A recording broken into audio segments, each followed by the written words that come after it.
So again, today's discussion is going to revolve around units.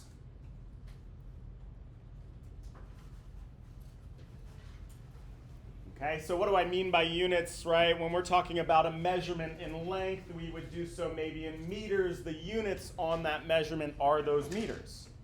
Okay, just sort of a FYI of where this all comes from. When chemistry started, when actually all sciences sort of started in that scientific revolution, you had very different places on Earth that were each conducting their own science, and they were each taking measurements in their own units, within their own language, right?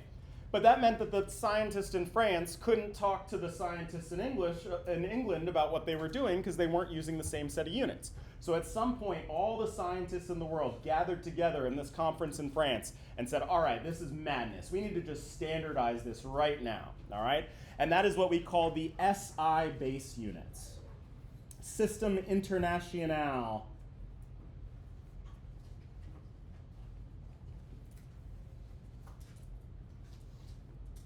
Okay? And so, of course, your units depend on exactly what it is that you're measuring. You could be measuring mass, volume, distance or length.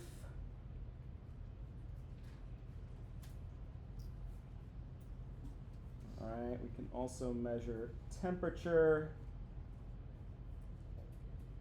and time. Okay, so depending on what it is that we're measuring, we would use a different base unit.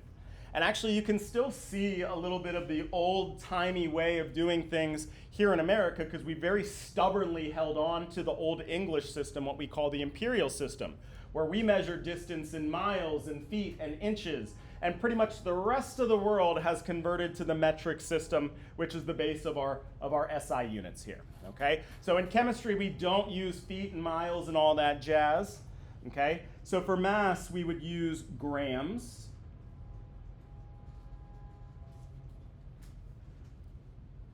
For we also will put our abbreviation here. Mass in grams is abbreviated with the lowercase g. Volume is measured in liters, represented by an uppercase L. Distance or length in meters, so lowercase m. Okay, temperature is kind of the one place where the SI system and the metric system differ. The metric system uses Celsius, and we use Celsius a lot in the lab, but technically the SI unit for temperature is what's called the Kelvin. And when we get to our discussion of gases, we'll talk about why this is the fundamental unit.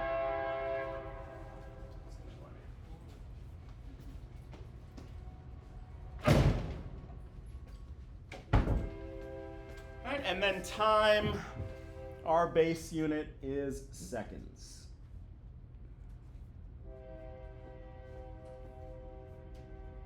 Okay. Now, I'd lied to you a little bit just for the sake of clarity here. There's one kind of odd thing about the base units, and gram is absolutely a unit of mass that we will use, but technically speaking, the base unit is actually the kilogram, which would be represented as kg. And this has a very boring sciencey reason behind it about how the units of energy work, and it's considered a more fundamental unit, aka just trust me on this one, all right? And that kind of starts our next discussion here. What does this kilo thing out front mean? Yeah, and this is what we would call a metric prefix here.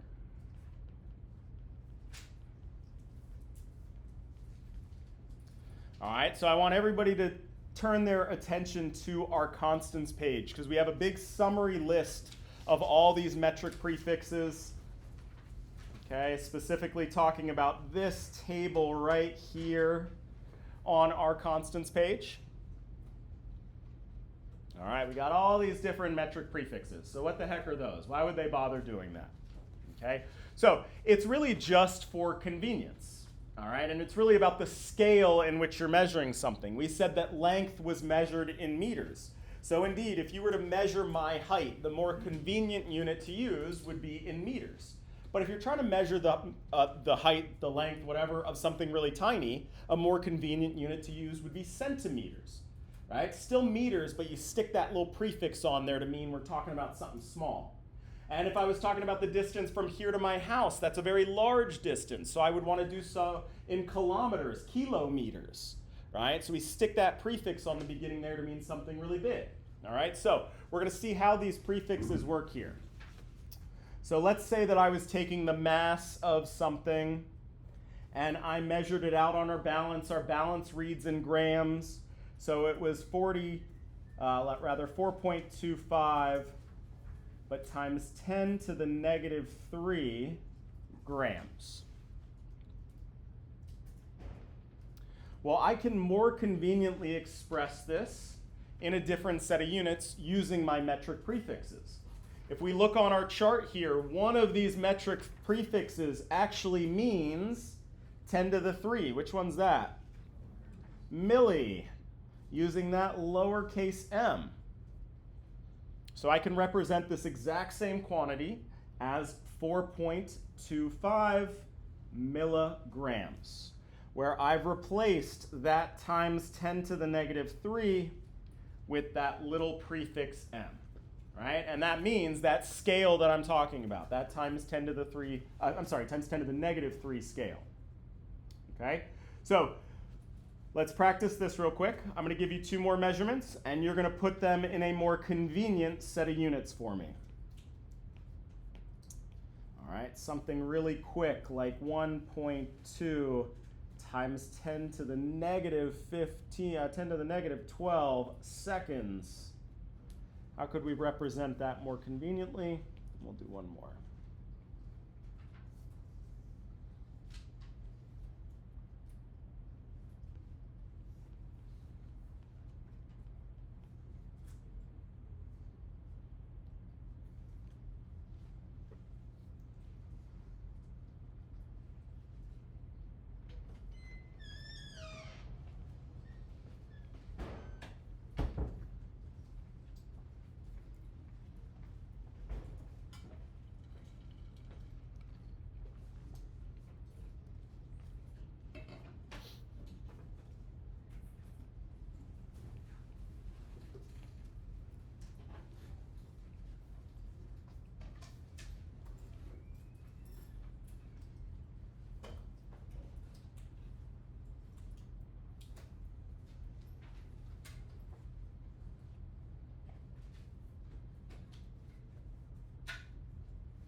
All right, so 1.2 times 10 to the negative 12. What would be a more convenient set of units to use?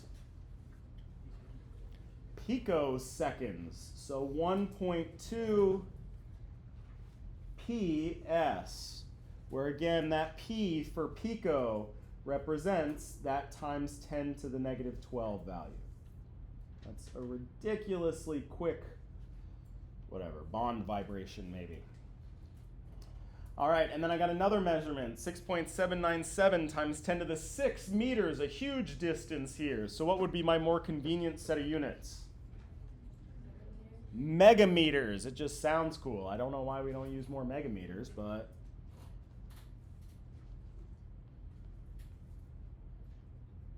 so big M, little m, right? Megameters. Cool. Make sure you're paying attention to the case when you're using your both your metric prefixes as well as your units here. But you could take any one of these metric prefixes and stick it on any one of our base units here. Again, it's just grams that we've already put that kilo on. That's kind of our exception. But you could have megaliters, megameters, megakelvin, etc., etc. And some of these you may have heard about, like centimeters, I think everybody's heard about, milliliters. Other ones like megameters might sound less familiar, but we can do it, right? It's all about what's the most convenient to use depending on what you're measuring. Okay, so now let's do that was a fairly easy, what would be called metric prefix conversion. Now let's standardize a way that we're going to do these metric prefix conversions.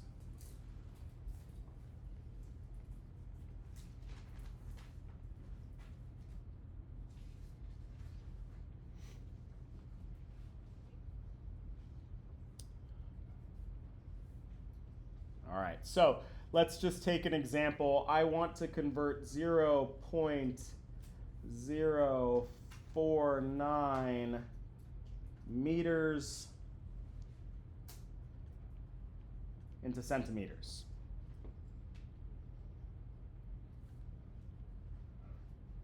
All right, and this is actually going to be a kind of general procedure that we're going to use for all of our unit conversions, not just these metric prefix conversions. The first thing that we need to do is we need to look at our table and build what's called a conversion factor.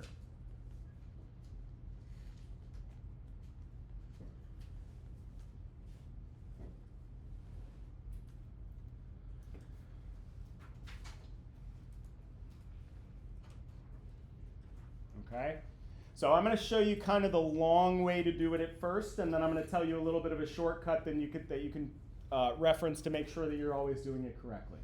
All right, so I need to go from meters to centimeters. I need to build this conversion factor. So we're going to start with this very simple equality relationship here, that 1 centimeter is equal to 1 centimeter. Does that check out? Does anybody have a problem with that? That makes sense, right? Same thing on both sides. They got to be equal to one another. Okay? But now let's plug in on one side what it means to be a centi. All right? So now I'm going to switch. I'm going to keep my 1 centimeter over here on the left. But now I'm going to replace that c with that times 10 to the negative, because that's what it means to be a centi. Right? I still keep that meters. So what I've established here is that 1 centimeter is equal to 1 times 10 to the negative 2 meters. All right? And what we're going to see is that's always what you get from this table here is an equality. This equals that. 1 inch equals 2.54 centimeters. Whatever it might be on this table, you always get this equality relationship. But now we need to turn it into something that we can use in our math. So what we're going to do is we're going to take this here and we're going to stack one side on the other. What do I mean by that? I mean, I'm going to draw a fraction, and I'm going to put 1 centimeter, one side of that equality on top, and the other side on the bottom. And since it's 1 times 10 to the negative 2, I'm going to shorthand it to just 10 to the negative 2. Makes my life a little easier. Okay? This is our conversion factor here. This is what's going to help us in our math convert from one set of units to the other. But importantly, anytime you build a conversion factor, you can use it as is, or you could flip it upside down. So I could also have put the 10 to the negative 2 on top and the 1 centimeter on the bottom. And we'll talk about which one we're going to use here in a second. All right, so I got my equality relationship from my table, and I built a conversion factor out of it. Now, I said that I was going to teach you like a little bit of a shortcut, so you don't have to always go through this derivation here. You want to make sure that you have the 10 to the whatever on the correct side of this conversion factor, right? Otherwise, you're going to get the wrong answer. So there's one thing that I always keep in mind when I'm double checking my math, and that is that the 1 goes with the prefix. The 1 in my equation is next to that centi prefix. The 10 to the whatever goes on the other side. All right, and that will be true for all of our unit conversions. Okay? And one little thing, sometimes when you have something difficult to remember, you want to boil it down to one thing that you can kind of chant to yourself in a time of need when you're trying to double check your work. This is it. The 1 goes with the prefix. And we'll sort of see this as we go and do some examples. Okay, so now we have our conversion factor. Now we're going to set up our problem. And we're going to start with what's given. Meaning I'm going to start my math problem here with this 0.049 meters. And I'm going to multiply it by one of those two conversion factors that we just built up here. I'm going to put a box in orange around these two conversion factors. We got to use one of these two to do our unit conversion. All right? So next question is, well, which one are we going to pick? Are we going to pick the one on the left or the one on the right? So let's see who can remember. Which one do we think we should pick? The one on the left or the one on the right? The one on the left. And how do we know it's the one on the left? So meters on the bottom so that we can get rid of that unit of meters, right? So I know I want to make a jump from meters to centimeters. So I'm going to pick the one on the left. Because if I look carefully, my meters divided by meters, that will cancel out, leaving me with that unit of centimeters. Okay? So then we just punch it into our calculator. I guess we can do this in our head.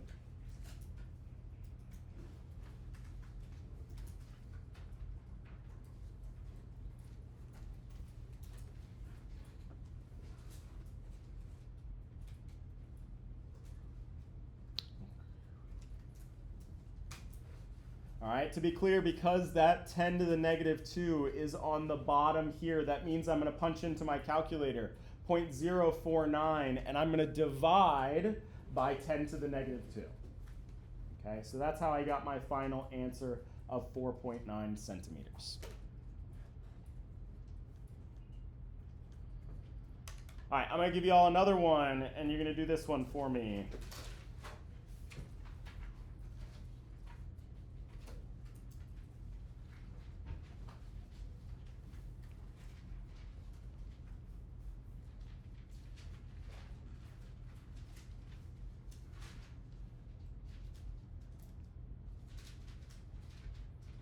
Okay, I want you to convert 0.04675 kilograms into grams.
All right, so when I build my conversion factor real quick, let's just see. I'm going to put down one that's correct and one that's incorrect. 10 to the 3, that's what I get from my table. Is that the number of kilograms that are in 1 gram? Or is it 10 to the 3 grams in 1 kilogram? All right, and how do we know how can we easily tell that it's the second one based on our stupid little rule? The 1 goes with the prefix, right? It's very, I can't tell you how often people accidentally switch those two and give me a conversion factor that looks like this. Which, first of all, if you took a step back, doesn't really make sense, right? A gram is the same as 1,000 kilograms, and kilograms are bigger? No. So you can take a step back and do a little bit of a sanity check. But again, one thing that you can have in your mind that's going to help you not make that kind of stupid mistake is the one goes with the prefix. Cool, so I'm going to get rid of that. Oh, whoops.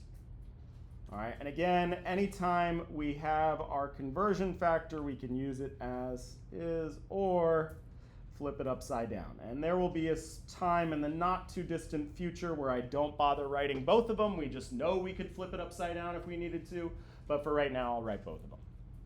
All right, so now we're going to move on to the math portion here. I'm going to start with what's given, the 0.046750 kilograms.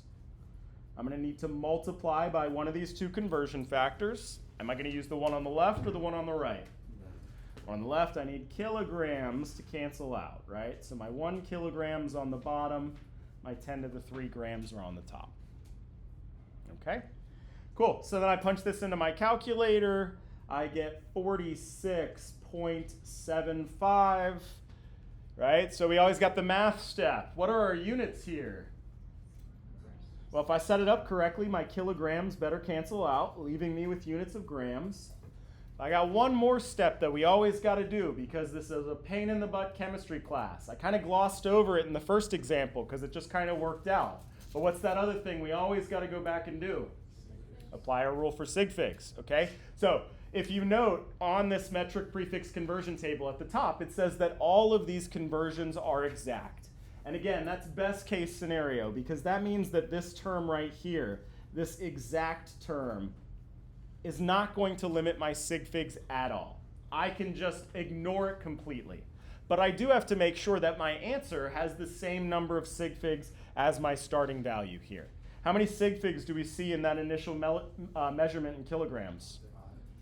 So 1, 2, 3, 4, 5, right? I don't count the leading zeros. So I need to report my answer in grams to the proper number of sig figs. So what am I going to have to do? I can't drop that 0, right? The 0 on the end here was a significant 0. It's got to appear in my answer as well. Cool. All right, so that's our metric prefixes. Now let's move on to the other units. If you look on the left-hand side of this page, there's just a bunch of different conversion factors, and they're broken up by the type of measurement. So at the very top, we have distance. Then we got a bunch of volume conversions, mass conversions, energy, pressure, temperature, and miscellaneous. Okay?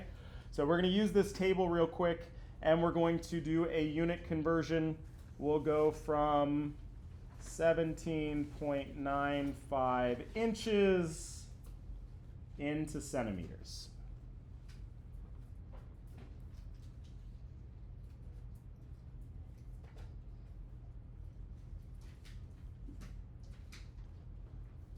Okay, and again, step one is we got to build that conversion factor. So we're going to go to our table here, and we're going to build this equality relationship, right?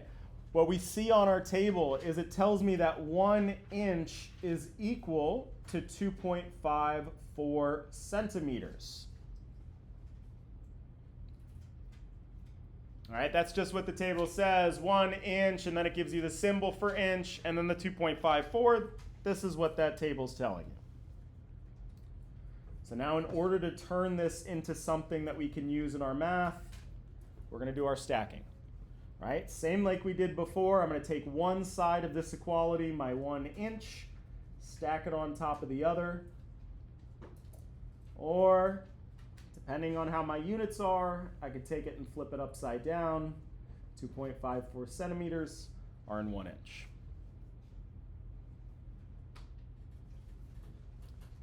So now we'll move on to the math step. We'll put our 17.95 inches.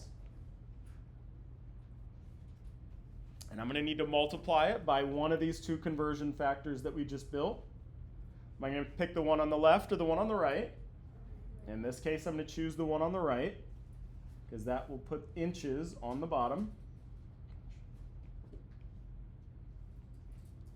So I'm going to multiply that 17.95 by that 2.54 centimeters.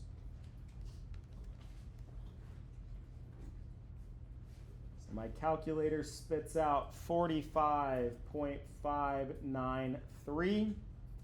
Again, first step is the math, our units. And this is And let me just say, everybody's very tempted to write down their work without the units, right? You just see a bunch of numbers on the page. That is a great way for that calculation to make sense to you for about 5 minutes. And then you're going to look back in your notes and be like, what are these floating numbers here? What do they even mean, right? You want to be really good about labeling with those units, because that's how I can look at this and tell that it's set up correctly. All right, so it's this little like laziness that you'll get away with it every once in a while, but again, it makes your notes pretty much worthless. They're only good for the day of. They're kind of like scratch paper instead of a nice set of notes that you can study. So anyways, when we're doing our practice problems, make sure you're showing your units as well. I can see that inches will cancel out, and I'm left with units of centimeters, and then I'm done. Yeah, of course not. And now again, we want to note anything, and for whatever reason it says the word exactly next to it, but anything that has those 2 stars, which is the vast majority of our conversion factors, are exact conversion factors. So this 2.54 looks like it is only 3 sig figs. No, it's an exact number. It's not going to limit our significant figures at all. So the only thing I need to do is pay attention to the number of sig figs in my other input, these 4, and I need to round off my final answer to 4 sig figs. So 45.59 centimeters. Boom, put a box around it, we're done. Cool?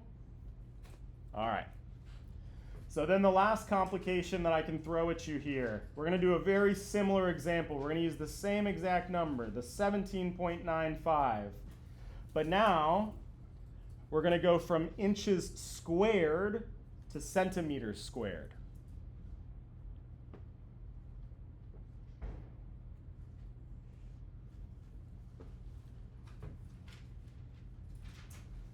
Okay?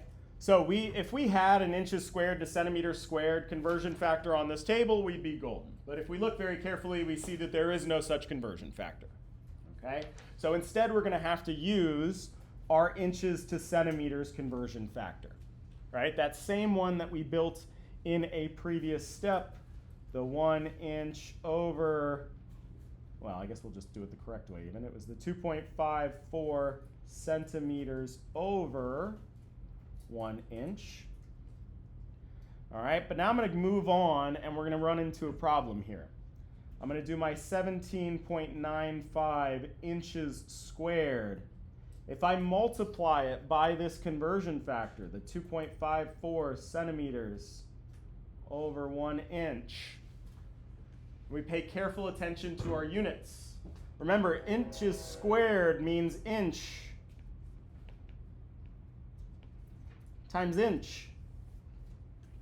And if I'm dividing that by inch, that gets rid of one of them, but I'm still left with the other one. So now I'm left with these nonsensical units of inches times centimeters. That doesn't mean anything, right? So how the heck do I get rid of the other one? Okay, what we're going to do is we're not going to take that conversion factor as is.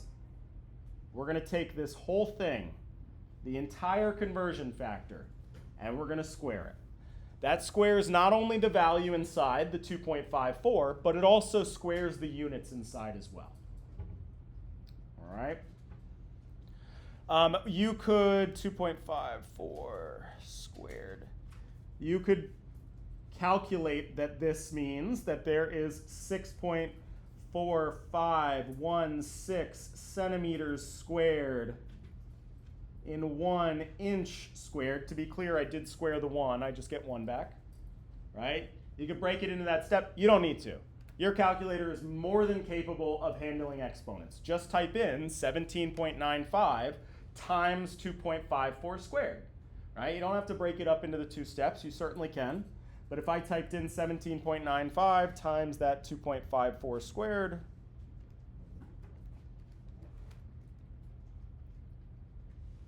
I would get 115 and a bunch of decimals, 80622. And now I'm in those units of centimeters squared, right? So again, the trick here is we are going to, and I put the whole thing in parentheses, right? Or rather squared the whole thing. So I put the whole thing in these parentheses and squared. Okay? Inches squared, centimeters squared, that might sound weird, but that is indeed how you would measure, for example, the area of this room. right, is in those length units squared. You can measure volume in inches cubed or centimeters cubed. So you will see these exponents appear in your unit conversions. All right? And again, the trick is take your normal old conversion factor. Just take the whole thing and square it. Raise it to that power. Cool? All right. All right, so everybody take a second. We're going to need some sort of a computer, tablet, some sort of electronic device. Don't use your phone. It's way too tiny. We have tablets up here that you can borrow as well. If you did not bring something, that's cool. So everybody take a second and make sure that you have an internet-capable device. And we'll move on to the next step here.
So everybody take a take a second and go ahead and introduce yourself to your neighbor. Hi, hey, how are you? My name is. It's going to be a little awkward. It's cool. Everybody's doing it. We're having fun here. Wonderful.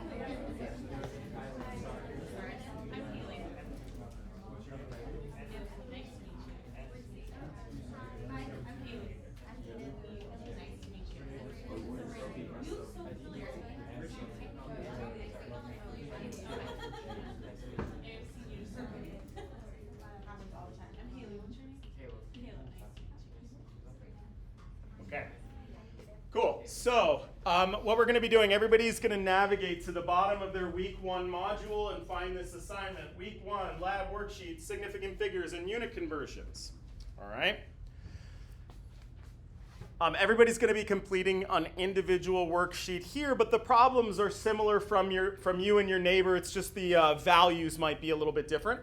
But I want you guys to work together to develop a sort of strategy for how to go about going through these problems. Okay? Importantly, there are going to be some of the more difficult ones where they have this add work button. I'm going to be looking for your work in your notebook for those particular problems. So I want to see them neatly done out with your units like we were just talking about, because the whole point is that then it's a reference to go back and study at the end here. Okay? At the end, once you complete your worksheet, you're going to upload that work to that next assignment, the show work assignment, and that'll be at the end. And we can talk about how we convert our work to a PDF and everything like that. All right? But let me just make sure we're clear what I mean by this.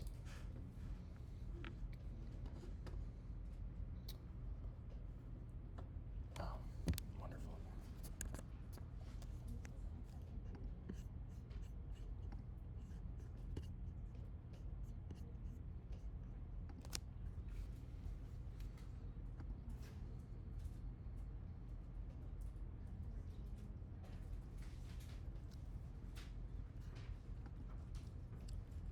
Okay, So after this instruction page here, you'll see these first few questions, they don't have a show work button, but then you get down to our more complicated sig fig one here, and there's this add work button. That means I'm going to be looking for problem 5 in your notes that you're going to upload at the end. Okay? And again, everybody's got very similar looking problems. It's just your numbers are going to be different from you and your neighbor to make sure that we're all practicing these calculations. All right? My job is to float around this room and get my steps in and answer any and all questions that you may have while you're going through this. All right, so the whole point is you do have multiple attempts. After you've gotten 5 wrong attempts, it's going to reset the problem and it's going to deduct you like 10% of the point for that question or something like that. The point being, don't just sit there and guess. If you don't understand how to do something, talk it over with your neighbors or raise your hand. Let me look over your shoulder. I'm more than happy to walk you through a problem. That's exactly what today is all about, is getting the sort of me looking over your shoulder, making sure you're doing it right kind of points, right? I want everybody to get 100%, but more importantly, I want everybody to make sure they understand how to do these problems. All right, and they will kind of escalate in difficulty as you go through this worksheet, and so let's talk it out when we get to one of those more complex ones, okay? But you guys can go ahead and get started, and yeah, have fun.